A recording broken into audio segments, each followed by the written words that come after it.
திருவண்ணாமலை மாவட்டம் வந்தவாசி கீழ் சாத்தமங்கலம் அருகே உள்ள புறவழிச்சாலையில் ஜல்லிக்கற்கள் சிதறி கிடக்கின்றன. அந்த சாலை வழியே தினமும் ஆயிரக்கணக்கான வாகனங்கள் செல்வதால் விபத்து ஏற்படும் அபாயம் ஏற்பட்டுள்ளது.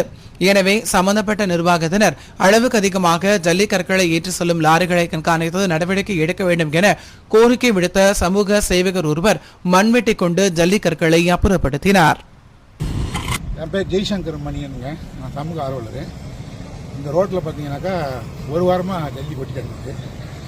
இது ஒரு மாதத்துக்கு முன்னாடி தான் இதே ரோட்டில் வந்து குடும்பத்தோடு வந்து விபத்து ஆகி குடும்பத்தோடு இறந்துட்டாங்க.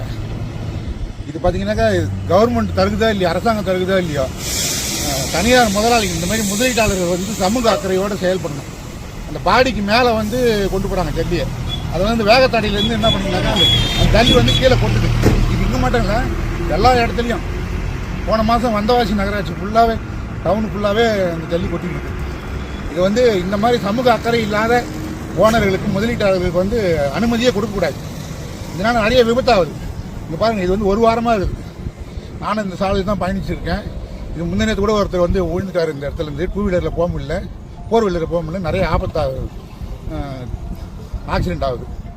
இதை வந்து அரசாங்கம் வந்து உடனடியாக கண்டிக்கணும்.